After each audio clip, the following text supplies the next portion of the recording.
This is day 22 of the Bible in a Year podcast. Our reading today is Exodus chapter 14, verse 21 through chapter 17. If you've been enjoying this podcast, consider checking out our app. In the app, you can create your ideal listening experience by picking the voice, music, and listening speed as you listen to the Bible. We hope you enjoy today's reading. Then Moses stretched out his hand over the sea, and the Lord drove the sea back by a strong east wind all night, and made the sea dry land. And the waters were divided, and the people of Israel went into the midst of the sea on dry ground, the waters being a wall to them on their right hand and on their left. The Egyptians pursued and went in after them into the midst of the sea, all Pharaoh's horses, his chariots, and his horsemen. And in the morning watch, the Lord in the pillar of fire and of cloud looked down on the Egyptian forces and threw the Egyptian forces into a panic, clogging their chariot wheels so that they drove heavily. And the Egyptians said, "Let us flee from before Israel, for the Lord fights for them against the Egyptians." Then the Lord said to Moses, "Stretch out your hand over the sea, that the water may come back upon the Egyptians, upon their chariots, and upon their horsemen." So Moses stretched out his hand over the sea, and the sea returned to its normal course when the morning appeared. And as the Egyptians fled into it, the Lord threw the Egyptians into the midst of the sea. The waters returned and covered the chariots and the horsemen of all the host of Pharaoh that had followed them into the sea. Not one of them remained, but the people of Israel walked on dry ground through the sea, the waters being a wall to them on their right hand and on their left. Thus the Lord saved Israel that day from the hand of the Egyptians, and Israel saw the Egyptians dead on the seashore. Israel saw the great power that the Lord used against the Egyptians. So the people feared the Lord, and they believed in the Lord and in his servant Moses. Then Moses and the people of Israel sang this song to the Lord, saying, "I will sing to the Lord, for he has triumphed gloriously. The horse and his rider he has thrown into the sea. The Lord is my strength and my song, and he has become my salvation. This is my God, and I will praise him, my father's God, and I will exalt him. The Lord is a man of war. The Lord is his name. Pharaoh's chariots and his host he cast into the sea, and his chosen officers were sunk in the Red Sea. The floods covered them. They went down into the depths like a stone. Your right hand, O Lord, glorious in power. Your right hand, O Lord, shatters the enemy. In the greatness of your majesty, you overthrow your adversaries. You send out your fury. It consumes them like stubble. At the blast of your nostrils, the waters piled up. The floods stood up in a heap. The deeps congealed in the heart of the sea. The enemy said, "I will pursue, I will overtake. I will divide the spoil. My desire shall have its fill of them. I will draw my sword. My hand shall destroy them." You blew with your wind. The sea covered them. They sank like lead in the mighty waters. Who is like you, O Lord, among the gods?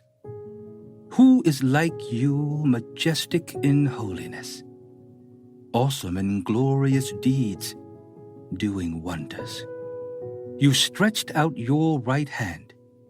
The earth swallowed them. You have led in your steadfast love the people whom you have redeemed. You have guided them by your strength to your holy abode. The peoples have heard. They tremble. Pangs have seized the inhabitants of Philistia. Now are the chiefs of Edom dismayed. Trembling seizes the leaders of Moab. All the inhabitants of Canaan have melted away. Terror and dread fall upon them. Because of the greatness of your arm, they are still as a stone. Till your people, O Lord, pass by. Till the people pass, by whom you have purchased. You will bring them in and plant them on your own mountain, the place, O Lord, which you have made for your abode, the sanctuary, O Lord, which your hands have established. The Lord will reign forever and ever. For when the horses of Pharaoh with his chariots and his horsemen went into the sea, the Lord brought back the waters of the sea upon them. But the people of Israel walked on dry ground in the midst of the sea. Then Miriam the prophetess, the sister of Aaron, took a tambourine in her hand, and all the women went out after her with tambourines and dancing. And Miriam sang to them, "Sing to the Lord, for he has triumphed gloriously. The horse and his rider he has thrown into the sea." Then Moses made Israel set out from the Red Sea, and they went into the wilderness of Shur. They went 3 days in the wilderness and found no water. When they came to Marah, they could not drink the water of Marah, because it was bitter. Therefore it was named Marah. And the people grumbled against Moses, saying, "What shall we drink?" And he cried to the Lord, and the Lord showed him a log, and he threw it into the water, and the water became sweet. There the Lord made for them a statute and a rule, and there he tested them, saying, "If you will diligently listen to the voice of the Lord your God, and do that which is right in his eyes, and give ear to his commandments, and keep all his statutes, I will put none of the diseases on you that I put on the Egyptians, for I am the Lord your healer." Then they came to Elim, where there were 12 springs of water and 70 palm trees, and they encamped there by the water. They set out from Elim, and all the congregation of the people of Israel came to the wilderness of Sin, which is between Elim and Sinai, on the 15th day of the 2nd month after they had departed from the land of Egypt. And the whole congregation of the people of Israel grumbled against Moses and Aaron in the wilderness. And the people of Israel said to them, "Would that we had died by the hand of the Lord in the land of Egypt, when we sat by the meat pots and ate bread to the full. For you have brought us out into this wilderness to kill this whole assembly with hunger." Then the Lord said to Moses, "Behold, I am about to rain bread from heaven for you, and the people shall go out and gather a day's portion every day, that I may test them, whether they will walk in my law or not. On the 6th day, when they prepare what they bring in, it will be twice as much as they gather daily." So Moses and Aaron said to all the people of Israel, "At evening you shall know that it was the Lord who brought you out of the land of Egypt. And in the morning you shall see the glory of the Lord, because he has heard your grumbling against the Lord. For what are we, that you grumble against us?" And Moses said, "When the Lord gives you in the evening meat to eat, and in the morning bread to the full, because the Lord has heard your grumbling, that you grumble against him. What are we? Your grumbling is not against us, but against the Lord." Then Moses said to Aaron, "Say to the whole congregation of the people of Israel, 'Come near before the Lord, for he has heard your grumbling.'" And as soon as Aaron spoke to the whole congregation of the people of Israel, they looked toward the wilderness. And behold, the glory of the Lord appeared in the cloud. And the Lord said to Moses, "I have heard the grumbling of the people of Israel. Say to them, 'At twilight you shall eat meat, and in the morning you shall be filled with bread. Then you shall know that I am the Lord your God.'"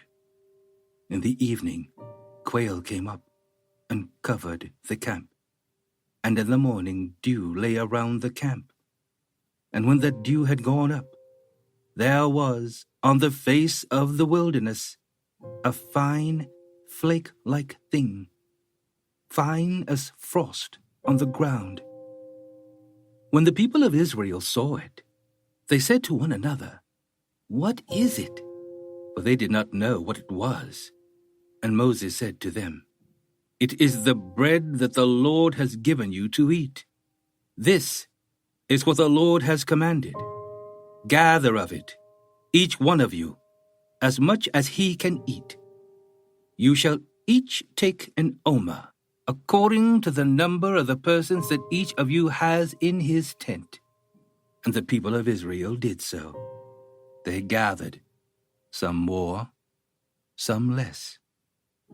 But when they measured it with an omer, whoever gathered much had nothing left over, and whoever gathered little had no lack. Each of them gathered as much as he could eat.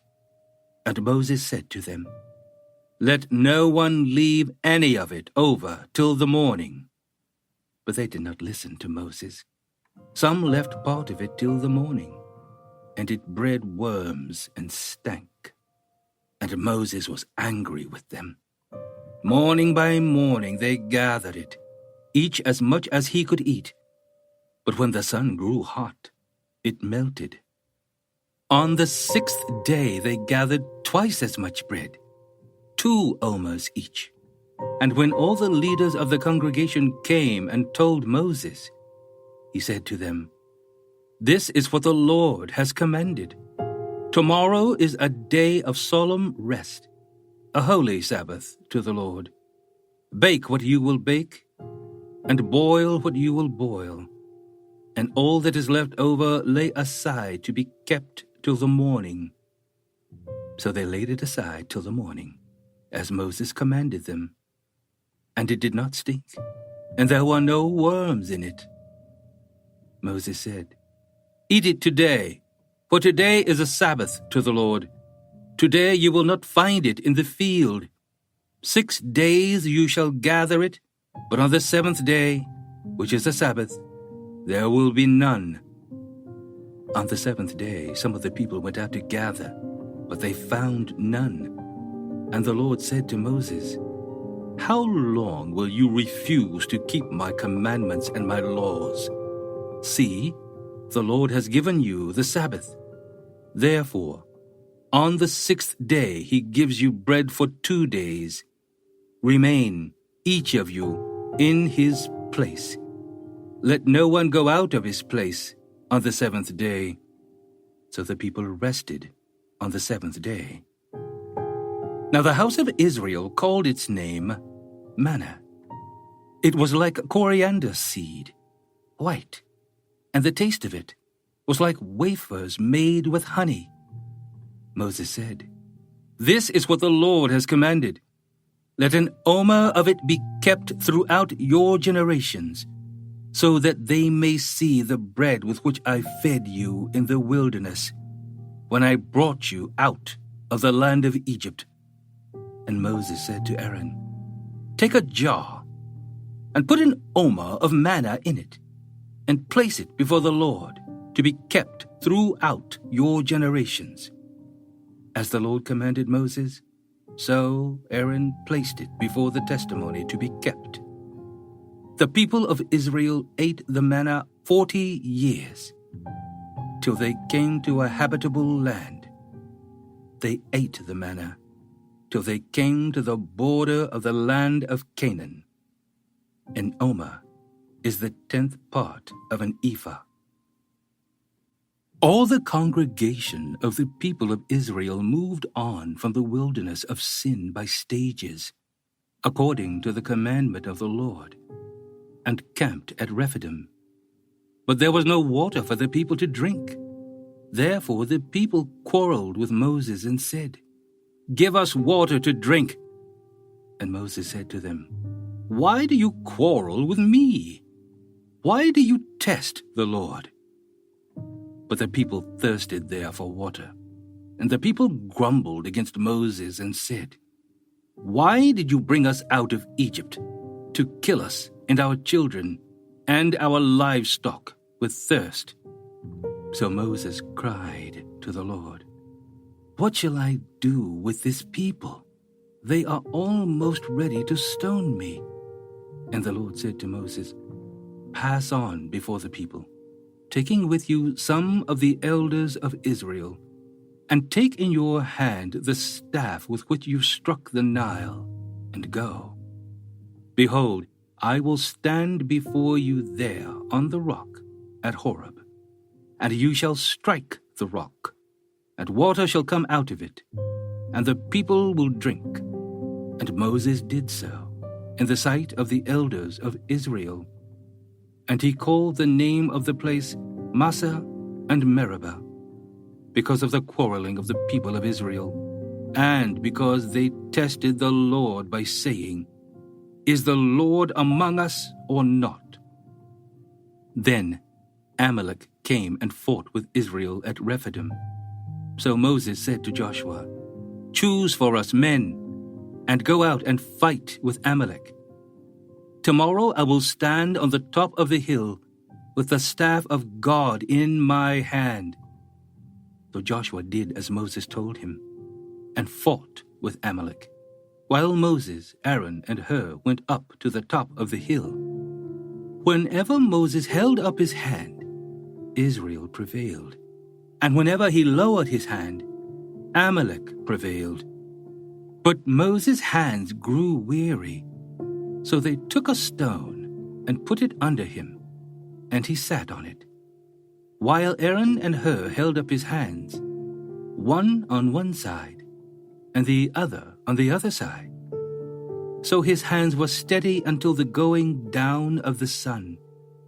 And Joshua overwhelmed Amalek and his people with the sword.